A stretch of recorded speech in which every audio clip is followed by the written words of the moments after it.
and welcome to First Things First. I'm Jenna Wolfe. That is the Hall of Famer Cris Carter. That is Nick Wright.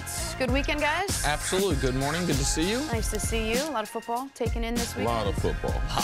We have a big Monday show for you. The Cowboys might be better than we thought. It looks like the Warriors will never lose another NBA championship, and the Browns have the receiver.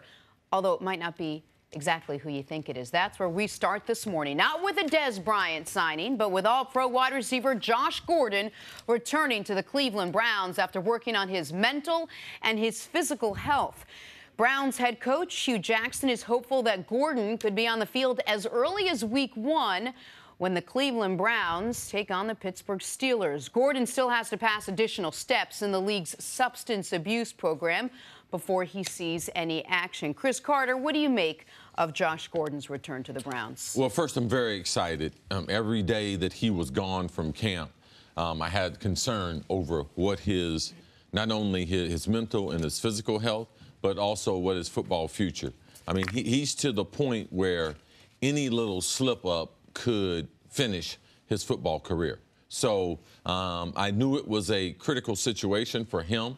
I like the fact that he did reach out to the team and to the NFL to say he did need some help. I'm still concerned about that, but I do feel better that he is back with the team.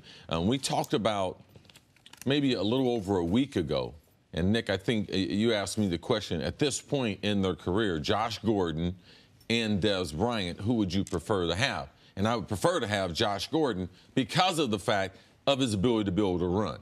And then now, since they have Jarvis Landry, brought him over, and he's more of the possession receiver, I definitely need someone like Josh Gordon. So I'm excited that the Browns have not given up on him. I'm excited that the NFL, that they might have intervened to be able to get some clarity on this case, because this is not the normal, a person inside the drug program taking away time before they go to training camp. I haven't seen this Josh scenario because it hadn't happened before. And that's something the NFL deserves credit for on this front, because the NFL, in my opinion, in years past had been far too black and white and far too authoritarian at times when it comes to street drug violations. Listen, you have this many failed tests, you miss 4 games. This many failed tests, you miss the season, and indefinitely suspended.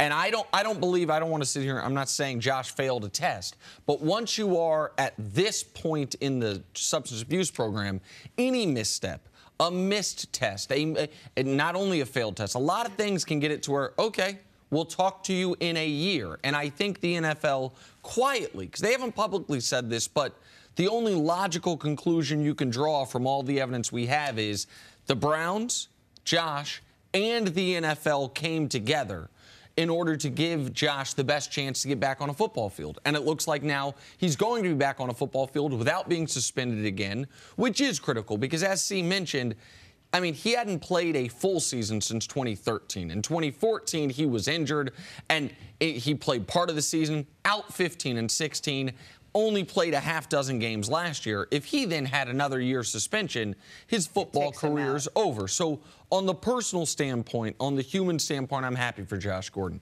On the football standpoint, you now look at the Browns, just at the wide receiving core for a moment, and it's the basketball team you're always talking about. Njoku can be their center as the big tight end. Josh Gordon, I don't know if they know this, he's 6'3". He can be he's fast, but he's also a big guy.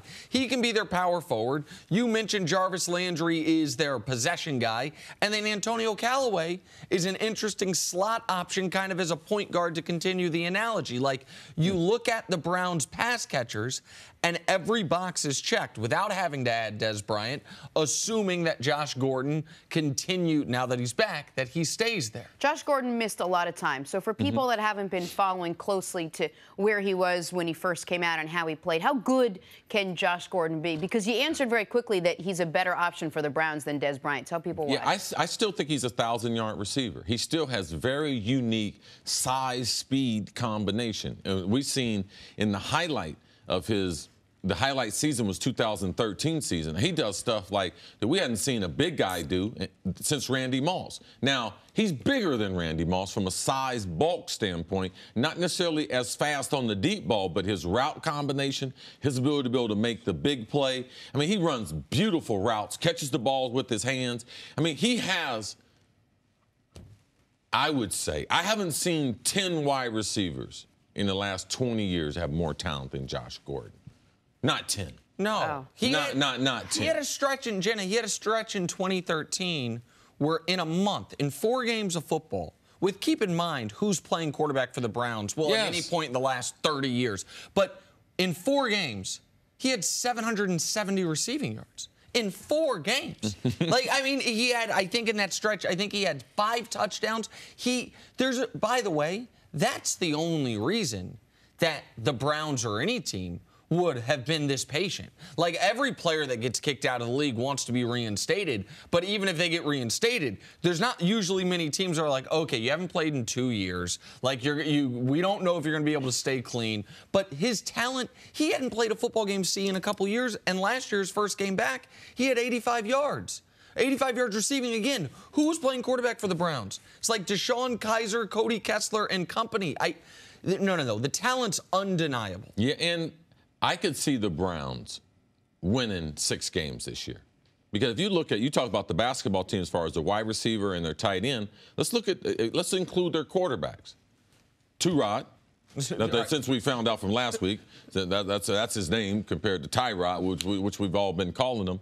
Baker Mayfield, and then the running backs. They got Duke Johnson and Carlos Hyde. I mean, Carlos Hyde is an underrated player. Their offensive line. I'm going to stay with the same thing. Their offensive line is underrated. Their defense, I believe, is going to be pretty good. It's underrated. So I believe the Browns have improved as much as any team. Well, they've won 1 game in the last 2 years. But from a skilled standpoint, that's why I believe also that Tyrod will be the quarterback. Because when you have that many skilled guys, it's important to be able to get these guys the football, and that's why I believe he'll be able to hold off Baker because of the playmakers on the outside. Browns and Browns fans, they should be excited because this morning they woke up and they are a better football team that Josh is back with the club. And you can go, I'll go a step further on each position group. You mentioned Carlos Hyde and Duke Johnson. There's the guy they drafted at the top of the 2nd round, Nick Chubb. They have 3, I believe, quality running backs. David Njoku is a guy who's had a problem with drops, but we saw how talented he was in college. There's a reason he was a first-round pick. And I already mentioned the wide receivers, but how much better is everyone on the team going to look when you go from the worst quarterback situation in the NFL to Tyrod Taylor, who, as maligned as he was in Buffalo, there aren't 20 people alive that play the position better than him. There might not be 15. So we have talked about what a terrible position bad or inexperienced or inaccurate quarterbacks put you in. How much better are these guys going to be when they know the quarterback more likely than not is going to put the ball where it needs to be, as opposed to Deshaun Kaiser, who wasn't ready, or whomever else they were running out there last year? Like, I might have more questions about the defense than Cris does, but offensively, you look at the Browns and say, very good wide receiving group, quality running back room, high potential tight end, and stability at quarterback, at least until they go to the rookie Baker Mayfield. No, there's a lot of potential, but I do want to sort of close out the segment where we started with Josh Gordon. Does it concern you at all that during the preseason he had to take some time away to get himself back going again? That was during the preseason before the pressures and all of it and the limelight and everything kind of falls upon him here with the regular season right at the corner, especially if Hugh Jackson is saying there's a chance he could start week 1. No, I expect him to be out there week number 1, but all the guys that are in the drug program, I got a great deal of concern for. There's a reason why they've been there. And now he's decided to take some time off, even if it wasn't to deal with a substance or drinking, which I do believe it had to do with one or either of those. I don't believe it was just anxiety. I believe it was something involved, not necessarily what he's been involved of in the past, but I believe you could listen. They don't test you. It's not like you're on probation with the law where they test you for alcohol as they do for some. The NFL drug program, they're not testing you for. You don't violate if you've been drinking typically, but a lot of guys, if they drink, that is the next step to using drugs. And so that, again, this is I'm not reporting this, but my educated guess would be that he saw himself, where the team saw himself, going down a path and said, whoa. And by the way, good for him. Sure. Like, good for him, good for them, because that's the types of things these guys, that people need support on. But then there was also a report this week that he's got a child support court case hanging over his head where, listen, I am not justifying anybody not taking care of their kids at all. Not unpaid child support's a huge problem in this country. We do have an odd situation with pro football players because you look at their annual salary and he doesn't start getting paid till September.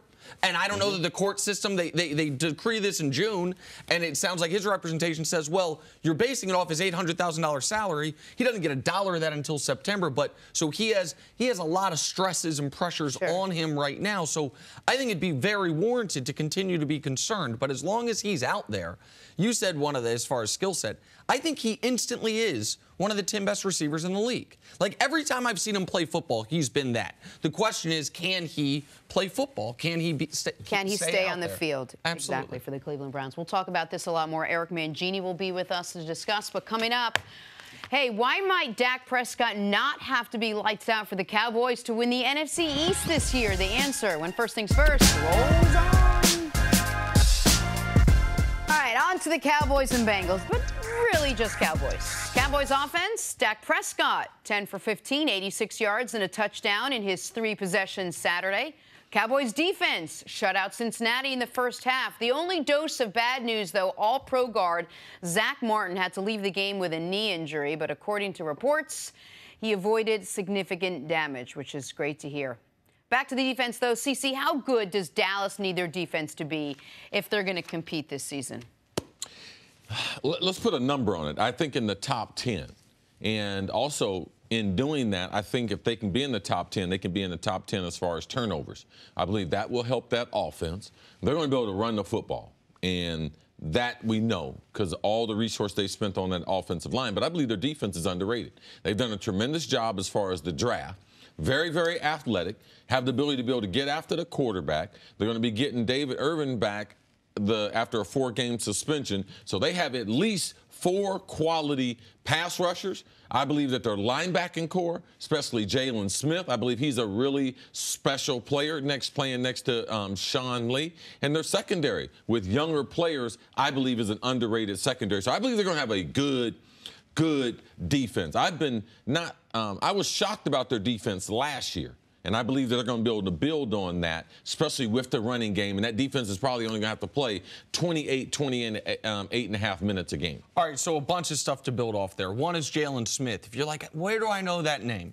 He was going to be a top 5 pick. And do you know how good you have to be not a pass rusher necessarily, but an inside linebacker and to be a top 5 pick? That's what his profile was when he took the field in his final college football game, the Fiesta Bowl, I believe it was, for Notre Dame. He suffered a devastating injury that led to drop foot, which is still a situation I don't totally understand, but I know it was enough to where he fell from being a top 5 pick to a 2nd-round pick. Man, if you watched him this weekend, he looked fast again. Yeah, last year he played with a brace inside of his shoe that we hadn't seen a skilled player play with. We've seen some bigger players play with in the NFL. So his comeback was a tremendous story. Now he's removed the brace because he almost has 100% feeling in that knee and the foot, and you could see the elite speed and the reason why he was coveted coming out of college. So you've got he and Sean Lee in your linebacking core. I'm going to mention another guy, Taco Charlton, a guy they drafted in the 1st round last year that they expect more from this year. We know they franchise tagged DeMarcus Lawrence coming off a 14-sack season. Yes. David Irving, who, like you said, is going to miss a month. He had 7 sacks last year. Tyrone Crawford had, I think, around half a dozen sacks last year, another defensive end. All of a sudden, you see their front 7, you say, all right, so as long as Sean Lee's healthy, that could be a really good front 7. And even when Sean Lee's not there, they could have enough people. C mentions the secondary. Everybody, I think, saw the unbelievable interception Chidobe Awuzie made this weekend. But I think they did something interesting. We sometimes hear about guys who aren't great athletes transitioning from corner to safety. The Cowboys did something the opposite with, I think, former first-round pick Byron Jones, or at least top 2-round pick Byron Jones. He was a safety. They're now transitioning him to corner. Yes. Because one of the reasons they can do that is he's such a great athlete. If you know his name, it's because he set like the world record, essentially, for the broad jump at the Combine. So you look at their defense, and you say, okay, that's a lot of homegrown talent. It's a lot of high draft picks. There are also guys on there like David Irving and Jalen Smith who, for different reasons, Irving drug-related, Randy Gregory's another one, by the way, yes, who drug-related where fell in the draft. Jalen, injury-related, fell in the draft, but they were highly ranked prospects if you remove the off-the-field either drug or injury issues.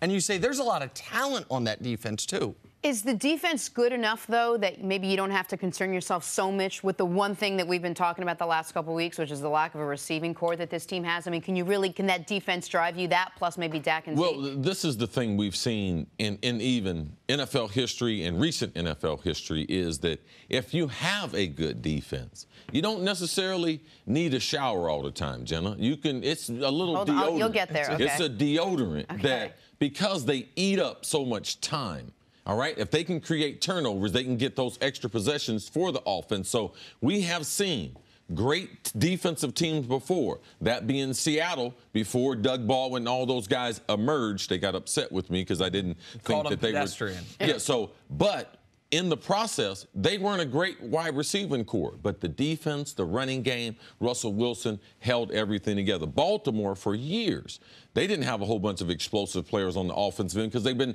dominated by defense. So defensive-oriented teams, they can do stuff like that. They don't have to be as explosive. Look at New England, how they originally built their resume at the beginning of Tom Brady. Good defense, run the ball, don't turn the ball over. That's a recipe typically for winning a good 10 games. So if you say, okay, my receiving core is not going to be great, what else do I need? I wouldn't say a running game. I would say a great defense. And I don't think C believes that this defense is going to be that Ravens defense or even the Seahawks defense. That's to the extreme. But that Ravens team and that Seahawks team didn't have Zeke, and they didn't have this offensive line. Right. Like, this is one of the reasons why I think, and I understand why we have focused so much on the Cowboys receivers, because it's a big year for Dak. They used to have Dez. They used to have Witten. It's a big change. But when we're just going, like, group by group on the Cowboys, overall defense, this has either been a top 10 scoring or yardage defense each of the last 2 years. Like you said, it was surprisingly good last year. Overall defense, they feel to me like a B+. Running game, they're an A+. Offensive line, they're an A+. So the only part of the team that, to me, is a concern is the passing game. Now, that's an enormous part of the game in today's NFL, but that is something that you're unable to overcome if you've got a bad defense. You're unable to overcome it if you also don't have a running game. They check all the boxes except for that one. And one thing that they do have, and they get a lot like the L.A. Rams get with Wade Phillips, they get tremendous experience with Rod Marinelli and his ability to deal with a lot of different personalities. Because you talk about all those things, suspensions, different guys being in there. Rod Marinelli, man, he can coach up some football, and they like those projects. Rod Marinelli, and you got to give Jerry Jones credit because he doesn't give up on people. Jalen Smith spent that high draft pick on him, and all those guys. Randy Gregory missed a year. They wouldn't be on the field without Jerry Jones. And I personally know that how involved Jerry is in their day-to-day lives. All right, we got to take a break there. Coming up, which Panther's taking a lot of pressure off of Cam Newton? And next on First Things First. Because I'll never get there.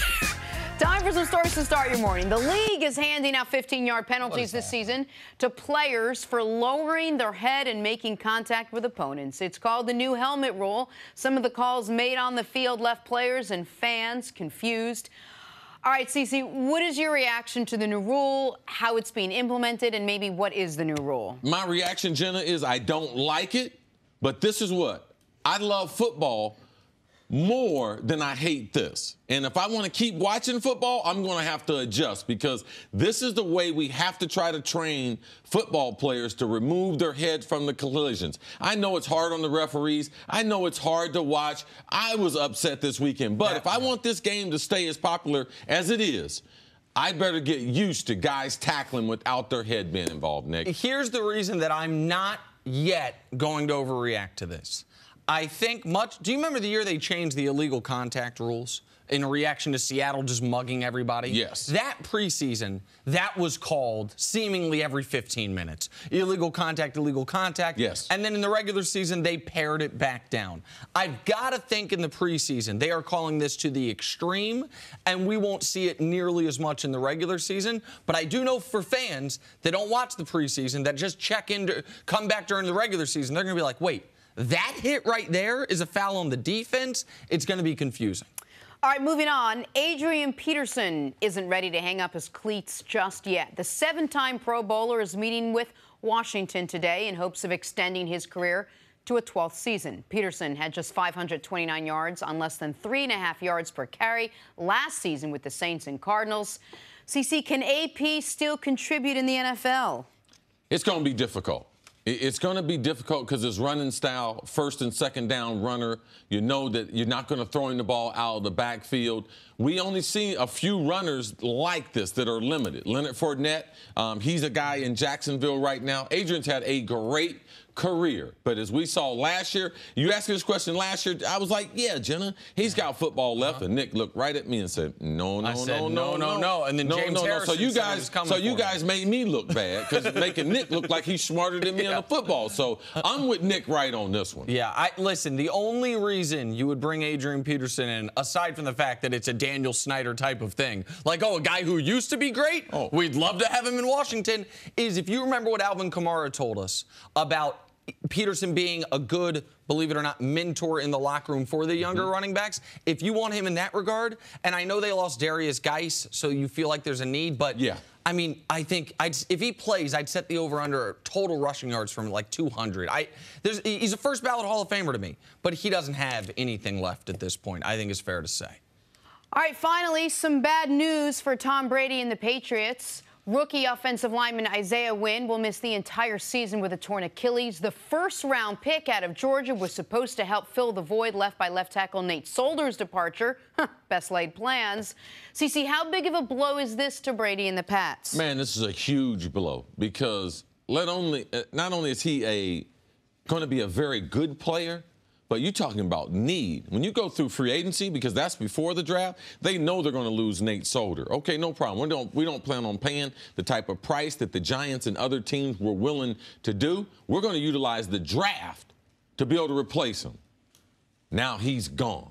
And all those other players in free agency, I mean, Dante Scarnecchia, the offensive line coach, he's going to earn his money this year. Yeah. Because they don't have the overall versatility. Like, this is going to hurt their passing game because do they have to play more two tight end sets, Nick, which we talked about a lot last week, which I believe that they will. I mean, you thought Tom Brady threw the ball quick before. I mean, this year he is trying to get that ball out of his hand in 2.1 seconds. Like, because with this offensive line and not knowing who's going to be in front of him? Now, who's going to play right tackle? We didn't know who was going to play left tackle. This is going to be a problem for New England. And if you look at it from 30,000 feet, they lost their number one receiver, Brandon Cooks, for nothing this year because they traded Cooks away for the pick that became Isaiah Wynn. Now, they hope long-term they will get those. Right. But for the 2018 season, you have outgoing your number one receiver, Brandon Cooks, and incoming, nothing. You also remember, they lost their swing tackle, Cam Fleming. He went to Dallas. Nate Solder, we know, signed with the Giants. So right now, their starting right tackle's Marcus Cannon, who I actually think is a fine player, and their left tackle's Trent Brown. How'd they get Trent Brown? Well, they traded down 50 spots in the third, fourth round with San Francisco. Like, this is what Trent Brown was worth to San Francisco. The Patriots traded away the 95th pick, and San Francisco gave away Trent Brown and the 143rd pick. So it's not the 95th pick for him. It's 50 spots in the draft. Like, That's their starting left tackle right now. It ain't great, as one would say, and of all the rookie first-round picks that you thought were going to make an impact this year, he's the most notable one to come to mind of any team to be lost for the season already. And we went into the draft saying we thought the Pats were definitely going to get a tackle, and we thought they were definitely going to get a backup quarterback. They punted on the backup quarterback, fine, as long as Brady's healthy. And now, effectively, they punted on the tackle with their highest pick. Like, this wasn't the 31st pick, wasn't second-round pick, 23rd pick. The highest the Patriots been drafted in the first round in a very long time. They took this guy, and now he doesn't get to play. Dante Scarnecchia is the name because we hear Coach Mangini, who's going to be out here later, speak glowingly about him. The offensive line coaches never get love. But he's got a lot of work to do now because you have one less guy to deal with, and now, do we think they're not going to have another offensive line injury all year? Do we think there's going to be no one else on the, like, what's the margin of error? Your swing tackle leaves, your starting left tackle leaves, your draft pick's injured. It's a tough situation. And they got no dominant running game, and they got no wide receiver outside that can put pressure on you. For me, if I'm playing New England, if I play him early, I'm going after Tom Brady. He's going to have to throw the ball outside, and them wide receivers are going to have to beat me because I am blitzing him. I am putting all the pressure on that offensive line to be able to make a bunch of adjustments. And when you say going after him early, keep in mind, early, that first month of the season, he doesn't even have Edelman. Yes. So, like, you need Gronk in that first month to be an even more valuable receiving threat. He might have to stick in and block along with Dwayne Allen. Like, again, the sky's never falling in New England. I've learned that the hard way. But injuries matter, and talent matters, and who's outgoing and who's incoming matters. All that being said, Patriots are still 13-3. I mean, of course. there we go. It was a good but also not great night for Cam Newton. Friday against the Dolphins. Way to use your big words, Jenna. 9 for 12, 89 yards, 1 touchdown, 1 interception. Panthers did get a boost from Christian McCaffrey, who ripped off a 92 yards on 5 carries, including a 71-yard touchdown run. Cam said afterwards, I know I left plays out there. I have to be better, and I have to take full responsibility and accountability for that. All right, CeCe, what should we expect from Cam Newton and the Panthers' offense this season? I expect their offense to be explosive. We saw in the running game there, they've run the ball well with Carolina football since they were an expansion franchise. That's one thing. They play good defense, and they run the football. But they've added Norv Turner. So you have to realize that Cam has been very comfortable with Mike Shula as the offensive coordinator. And now having a new voice in his ear, a new philosophy, they're working on trying to change some things from Cam. So, I mean, I wouldn't be surprised at all to see some type of growing pains. I believe that this wide receiving core probably is as explosive and has more diversification from a talent standpoint, tight end to wide receiver to running back, than any roster Cam's been on. So I expect this to be one of Cam's best seasons. But this is also a guy that has been MVP. So when you've been MVP, like, I expect him to play at that level. I think Cam is going to win another MVP throughout his career. Wow. Yes, I believe he has that type of talent. I like the talent around him. Curtis Samuel, he becomes very, very important in his second year after a disappointing rookie season. And I'm very excited with the first pick in the draft, DJ Moore. He looks like he's going to have a good NFL career, and I believe he's going to help Cam in this new adjustment to a Norv Turner type offense. One of the reasons that I get so frustrated at times when people just look at Cam's raw passing numbers is because it disregards how big of an impact he has on the running game.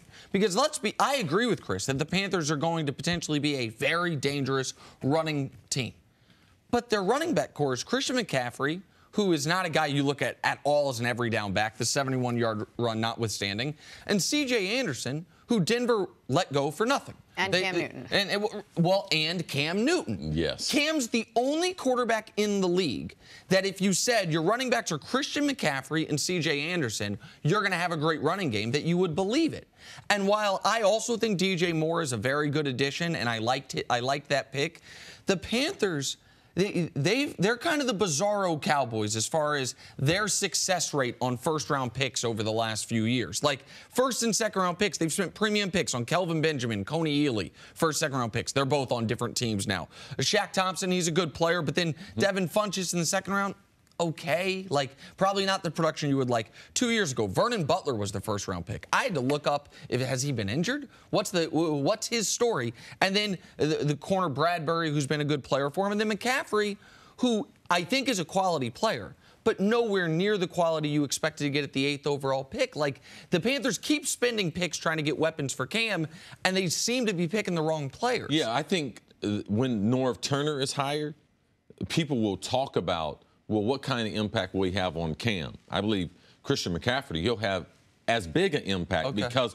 Norv loves to run the football and is very creative in the running game. How effective, as we could see in the preseason game against Miami, last year, Christian McCaffrey didn't have more than 66 yards rushing in a game.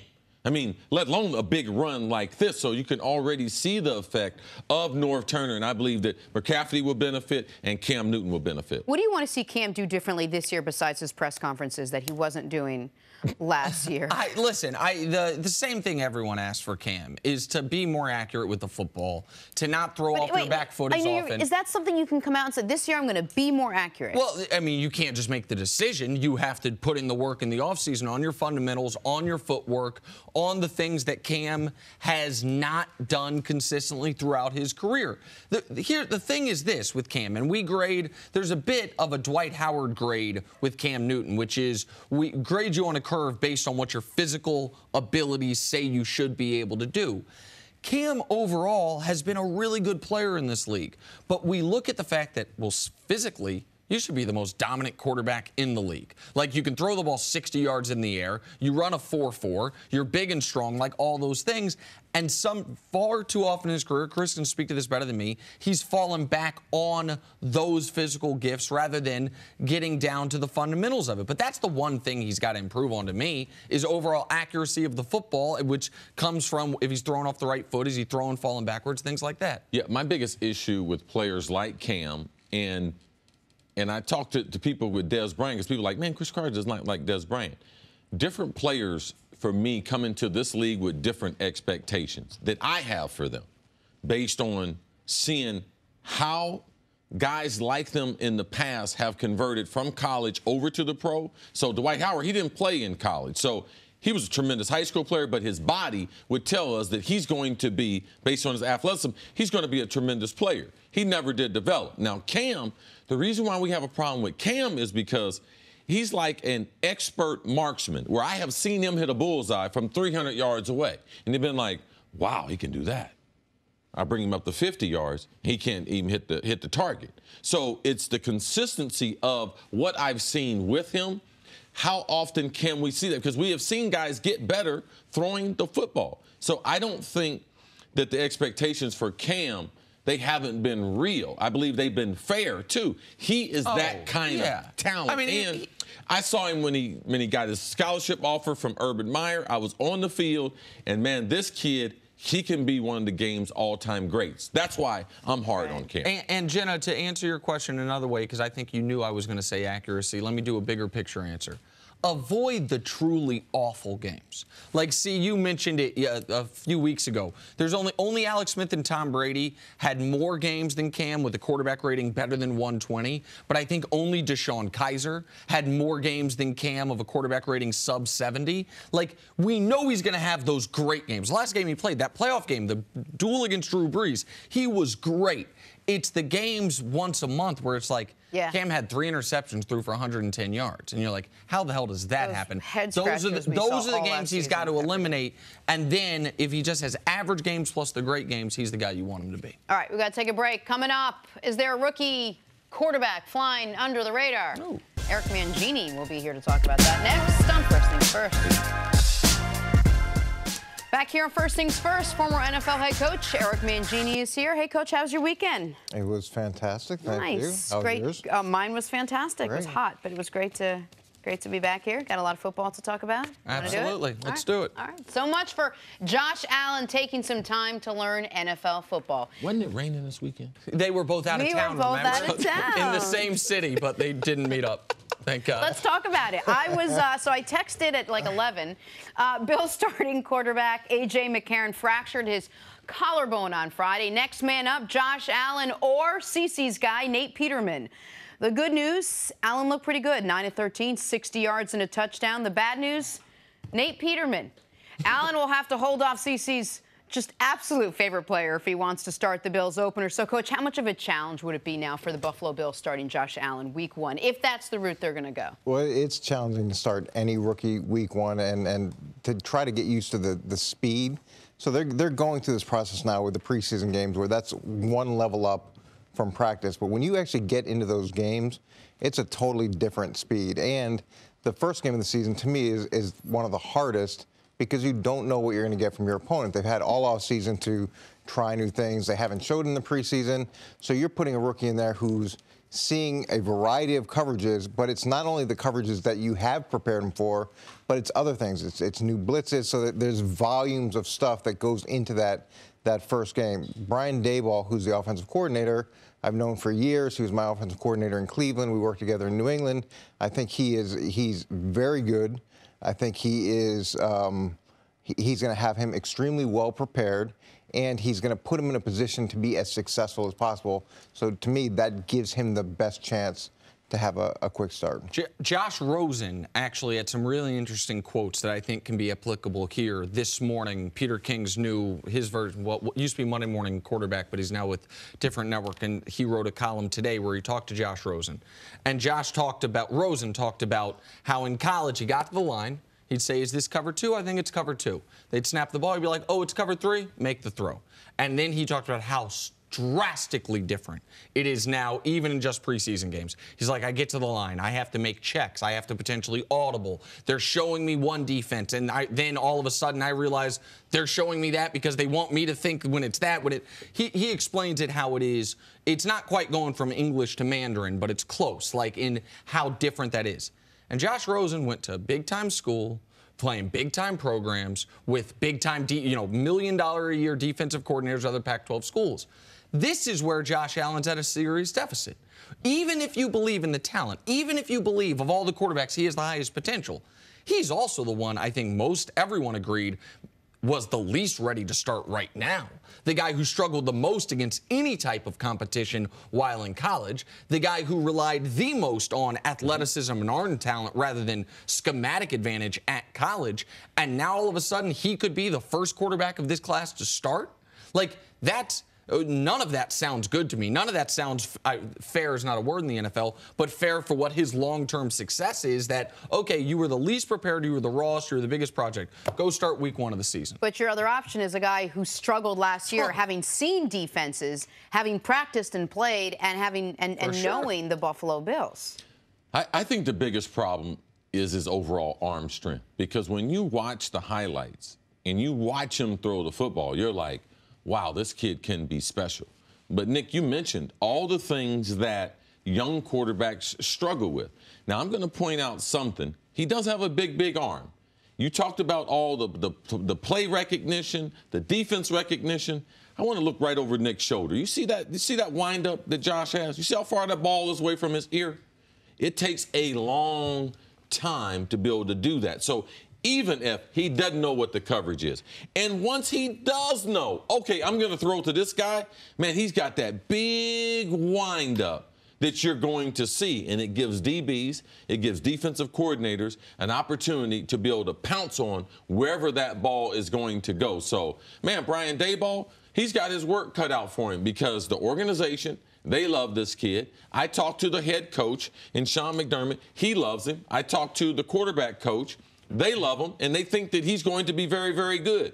But that big windup and recognizing where that ball is going to go, that is going to be a problem for at least the first part of his rookie year, Coach. And one of the things that I've always liked about Brian as a coordinator and as a coach is he would spend a lot of time trying to figure out what you do well and making sure that that game plan represents what gives you the best chance to be successful. And he understands what it's like to have a rookie quarterback. He understands the learning that goes into that. So I trust that he'll put him in a position to be as successful as it can. Now, the other edge that Brian has is he started on defense. So he understands coverages. He understands how to teach coverages. And I think that's going to help Josh. There's a lot of offensive coaches that have only coached offense. So even though they understand coverages to a degree, it's different.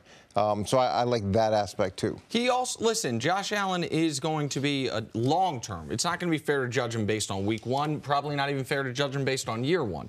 But he is something of a Rorschach test for how you're going to judge football players coming out of college. Because all the analytics said, this guy's not worth a top 100 pick, much less a top 10 pick.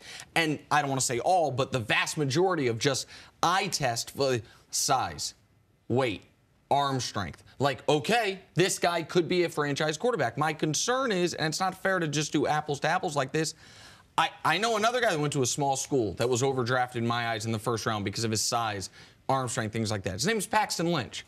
And in a couple weeks, he's probably about to get cut because he had all the tangibles, all the tangibles as far as measurables, metrics, but you looked at his production in college, said he wasn't that accurate. He wasn't that good. Like, if he's that good, why wasn't he better? And those guys, there's not a long list of those guys that were inaccurate, unproductive in college that turned it on in the pros. Nick, I disagree with you as far as this being a test on the big, strong quarterback. Man, since I've been associated with the league, and that's a long time, over 30 years, they're going to draft a guy. If the guy can hum it, if he can throw it, if he's got arm talent, the NFL is going to draft him. Look at Blake Bortles. He came from UCF. A little smaller as far as competition. Big, strong guy at the combine. He passed the test. What's the difference between Josh Allen and Blake Bortles? But I guess that's kind of my point. Is like Blake Bortles has been a disaster. They're always going to be drafted. I wouldn't say he's been a disaster. Oh, he's been a disappointment. Because there have been guys who couldn't play at all. Sure. And what analytics are you talking about? Because if there were any analytics that could accurately predict the success of a quarterback, whoever produced that would be a billionaire because everybody would want it. So we can say analytics. You've got to draft traits. You've got to draft with the idea of, okay, he went to that school, so he's probably not as developed as those other quarterbacks are. Yes. So his ceiling is higher. Sometimes you get these quarterbacks from big colleges. They've got a huge advantage, but they don't have much growth because they've already had a high level of coaching. And I'm not acting like these are my analytics, that I created the algorithms or the formulas. But what I will tell you is I have not seen anyone that's been able to produce something that will say this guy will hit. But they have shown relatively well over history being able to put in what your college production was at this position and say whether you won't hit. Like, does that make sense? As far as no, I'd love to see that. Okay, well, so I can the putting in what your accuracy numbers were, what your numbers were against your best competition. It does not let you know this guy's going to make it, but it can cross a few guys off the list. Hackenberg's one of those guys. He was one. Now we don't know yet with him, but one of the reasons that there was a big split on this player was because all those numbers tests said there's never been a successful NFL quarterback with this college resume. Now there's always a first, but there's never been one with this college resume, and now he might have to start week one. Well, why not? Why not sit him and let him just watch a little bit? Why throw him right in? Because we saw Peterman. Because he was calling Peterman had a decent preseason. He could still play quarterback. I mean, he's probably a little more experienced than Josh Allen has. The only thing stopped Peterman from throwing 6 interceptions was they pulled him out the game. I get that. But look, we've all had a bad day. He had a little bit worse day than some do, but that doesn't mean you can't grow. So look, it was bad. Yeah. It was bad. It's you hard, have the potential to grow. It's hard to do number 2 on yourself and smell good. Okay. Well, I mean, Cleveland went 0-16, and they've got the same crew in there. They're hoping for growth. Jackson so it's still has a job. It's no, like they sent that diaper off to Green Bay and Deshaun Kaiser. That's what happens. All right, baby powder won't cure that. Coach, stick around. Coming up, why might Dak not have to be lights out for the Cowboys to win the NFC East? That answer, first things first. Return. How did the Cowboys do this weekend? Well, it depends on who you ask. Dak Prescott won a respectable 10 for 15 with 86 yards and a touchdown in his 3 possessions. Their defense was on point, shutting out the Bengals in the first half. Bit of bad news for the boys, though. All-pro guard Zach Martin forced to leave with a knee injury. But according to reports, he did avoid significant damage. All right, Coach, let's focus on the defense first. How good do the Cowboys need their defense to be if they're going to compete this year? I think their defense is going to have to be really good. I think the defense, though, does have the advantage of the fact that the offense is going to eat up so much time. They're going to have the opportunity, I think, in most games to be able to come out, be fresh. I would imagine there'll be sustained drives. From a philosophy standpoint, I didn't mean to cut you off, but just explain to us why, if you were coaching a defense, why are these defenses that have offenses that run the ball, why is it easier, or why do they play just from a, not just eating up time, why do they typically play less time on the field? Well, whenever you have a complementary system and you can offensively, you can chew up time, you can give the defense a chance to go to the sidelines, sit down with the coaches, go through the adjustments, go through the pictures. To me, that's a huge advantage because now, and you also have the edge of getting your guys fresh for the next series.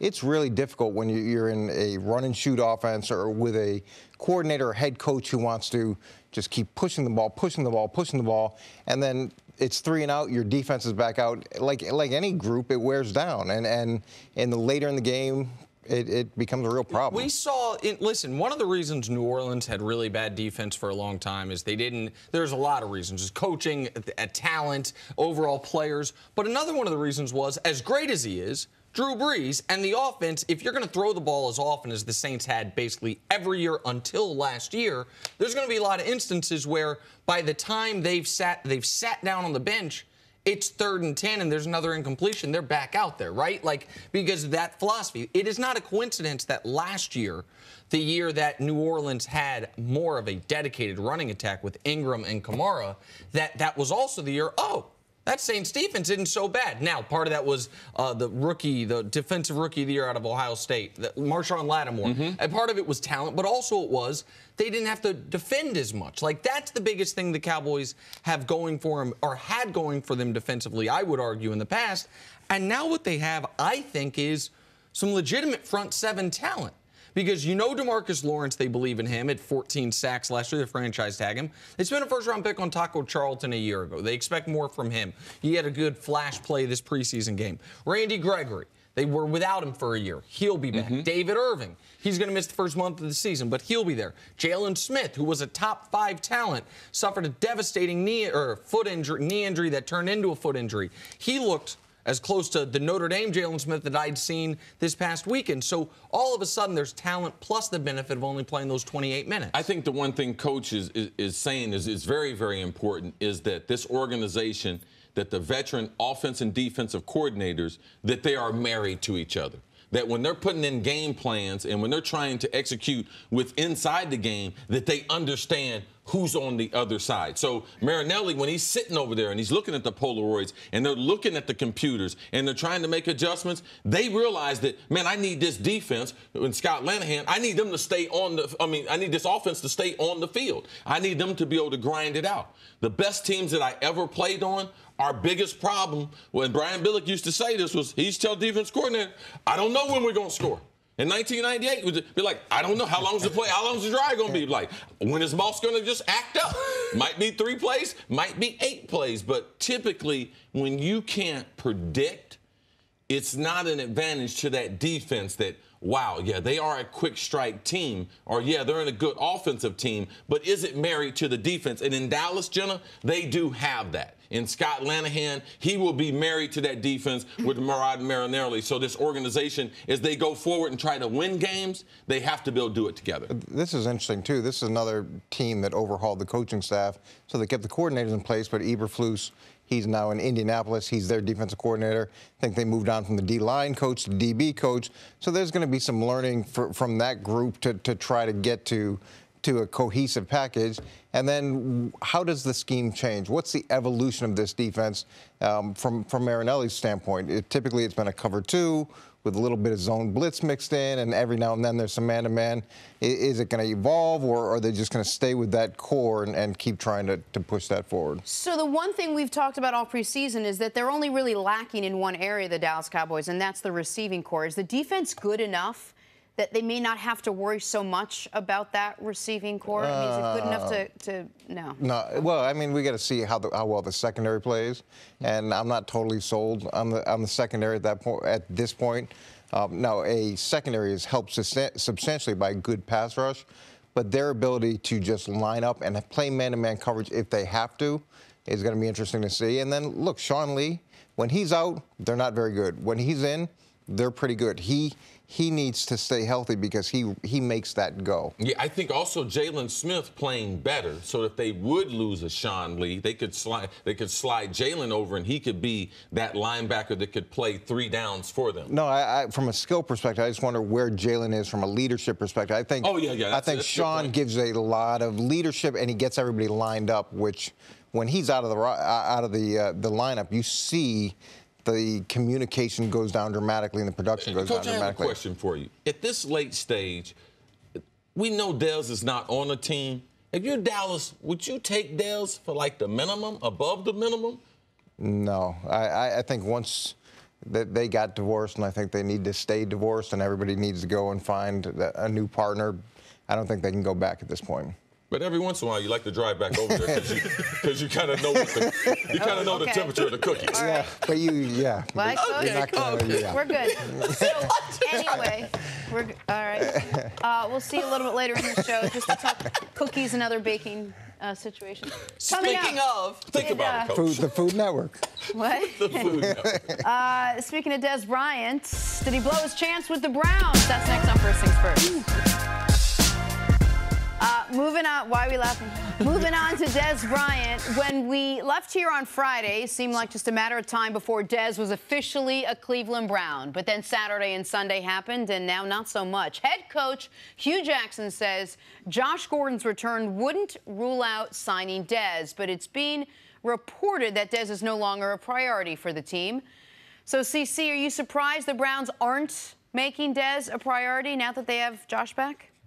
No, I'm not surprised. I mean, it's the way this league is, man. It's just amazing if you make the wrong decision, or if you just tell a team, hey, you know something, I just want to think about it. Now, I don't know how much intel Dez had of Josh's situation. When I was going to Cleveland, that would have been one of the main things besides what kind of offense y'all running, how y'all trying to utilize me. Man, what's the deal with Josh Gordon? And one of the reasons isn't just, it's a wide receiver. What position does Josh Gordon play? X receiver. What's the only position Dez Bryant's ever played? The only one we have seen him play in the league has been X receiver. That's receiver to the boundary. And it's hard because they got a couple other young receivers. And if they keep both of these veteran receivers, like you really hurt the growth of Antonio Callaway. And you only got one football. You mentioned they got 3 running backs. Mm-hmm. Like, they're going to be a team that can throw the ball and run the ball. But, man, you can't. It's hard to have Landry, Dez Bryant, and Josh on the same roster because I don't know if you have enough speed, because the carryover between Josh and Dez, they do a lot of the same stuff. And Josh does them better. Like, Josh flatly doesn't better. He's bigger than Dez Bryant, I think he's an inch taller. They're about the same build. He's faster than Dez Bryant. He's done it. He's produced at similar levels in much smaller sample sizes with far inferior quarterbacks. I was more taken aback than I think than you, Cris, or Coach Mangini when we talked Friday. Jenna, you and I both, that Dez didn't come to an agreement Thursday. And now that we know Josh Gordon was in the Browns facility Saturday. Yes. I don't think it's far-fetched to say they got word Thursday that Josh is completing his program. And I don't think it's far-fetched to think that maybe they were going to make Dez Bryant an offer. And maybe they, as you know, we got John Dorsey in one room, Hugh Jackson in another room, someone's talking to Josh Gordon's people, and all of a sudden, this is the conversation they have with Dez and his people. You know what? Let's break for today. Let's all think about our meeting today. Let's meet back in the morning, and then they get together. And they're like, "Hey, Josh, going to be here in 24 hours. Do we need to make this guy an offer?" And you have to consider the Browns are only on the hook for $800,000 paying Josh this year. Now, I don't know how much Dez was going to make. Josh is familiar with the offense. He's a better fit for Jarvis Landry because his overall speed and being a deep threat that Dez isn't. But when you look at that price tag, man, it's a hard spot that Dez is in that we didn't see. So let's talk about Dez Bryant now, because last week he insinuated that the Browns were one of a number of teams that he's going to go work out for. We don't seem to think or believe that there are any other teams. We haven't heard about this. You have to wonder if that 3-year, $21 million deal the Ravens had offered him a few months back might have been the thing he should have done to get himself back in, because it doesn't seem like he has many other options.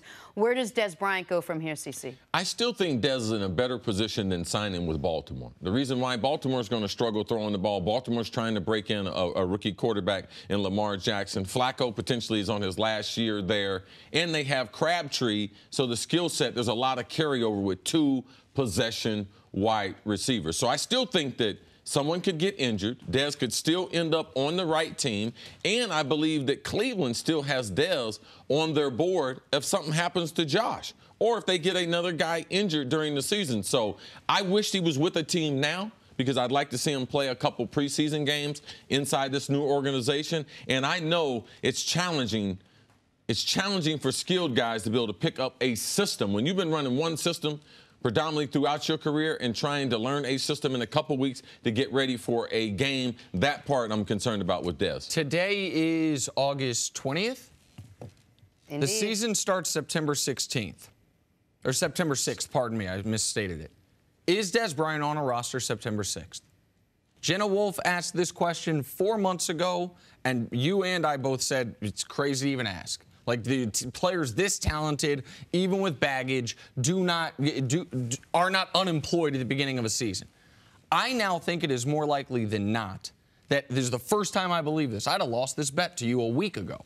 I now think it's more likely than not that when the NFL season kicks off, Eagles, Falcons, September 6th, that Dez Bryant's still a free agent. And that is shocking to me, but we're running out of days, and he's running out of teams. Yeah, no, I mean, I told you guys long before, don't worry about it. We're going through free agency. Don't be concerned. But Dez Bryant has to be concerned. And if you even go back to some of the intel stuff that you didn't like, Nick, I'm sure other teams, when they're looking back at it, Coach Mangini didn't like it. The Browns general manager said he tried to call him. He said he couldn't get a return phone call. So, wow, what kind of guy doesn't have a job and doesn't return Dorsey's phone call? So other teams, they have that intel also. And to me, it's just not good for Dez this late and to not be on a team. Thank you for listening to the First Things First podcast. Remember, leave us a review and tell us what you think. Subscribe to the podcast on Apple Podcasts and catch us on FS1 Monday through Friday, 6:30 a.m. Eastern. For Cris Carter and Nick Wright, I'm Jenna Wolfe. So long, everybody.